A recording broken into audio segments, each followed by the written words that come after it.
thank you for being here, and I appreciate you, Beth, and Pastor Simon, and Representative Van Werven, and your perspectives on what it is that we do, and what I hope that you understand, and we give you a sense of this throughout the night, is that while we are an organization, we are not about building an organization as much as we are about building a movement. And that we are here to work with people and to work for people, and allowing each person in whatever place God has placed them in to be as effective as possible. And we're all in a different place in life, and we all have different circles of influence. But that's really what we're here to do. And in appreciation of, and in recognition of some people who have done an exceptional job in the place where they have been placed, that's what we want to do right now. And we are going to give a special award for our William Wilberforce Statesmanship Award. Now, he was elected to Parliament in 1780, and William Wilberforce undertook a long, lonely fight with the British Parliament to end the slave trade, battling for those who could not defend themselves.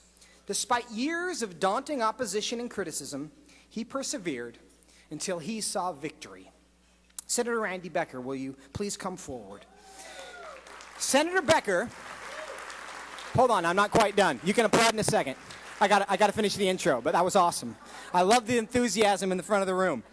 Senator Becker, who resides in Eatonville and represents the 2nd Legislative District in eastern Pierce County and Thurston Counties, was elected to the Washington State Senate in 2008. She's now serving her 2nd term. As chair of the Senate Health Care Committee, Senator Becker has found herself in the middle of several critical legislative debates, including the abortion insurance mandate, efforts to ban therapy dealing with unwanted same-sex attraction, and legislation that would facilitate webcam abortions. In particular, Senator Becker has been in the middle of negotiations for the bill involving telemedicine. Now, this bill, while intended to simply make health care more accessible, the original version of the bill could have allowed the abortion industry to remotely prescribe chemical abortion drugs, as they have done in other states when the opportunity presented itself. Because Washington does not require parental notification for abortion, minors could have received chemical abortion drugs from a provider who is hundreds of miles away without her parents' awareness, leaving her completely isolated when complications arose.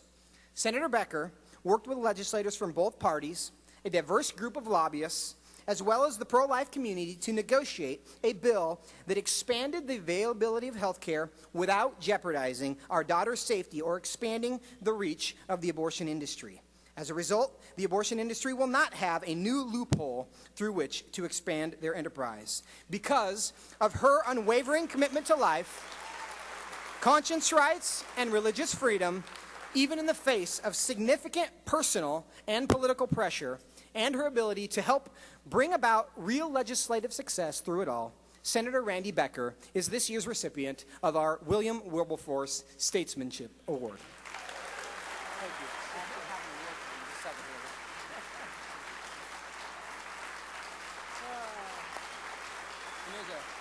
This is for you, and I think there's a photographer, but maybe he's...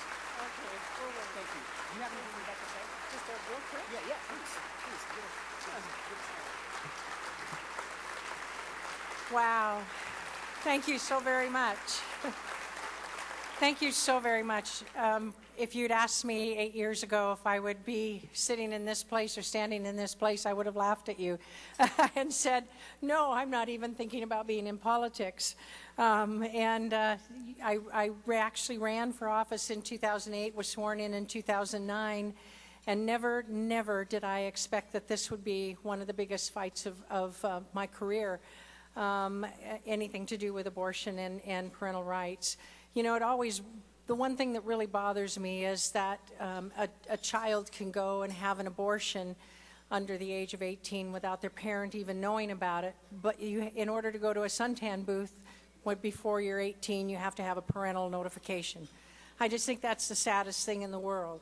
I really want to thank you. Had it not been for so many of you coming and telling us that there was a potential for problems with a telemedicine bill, we wouldn't have realized that. And so why I'm saying that is that it takes all of us as a team to stand up and stand up and for the rights of the children and the parents in this world. So thank you very much for this award.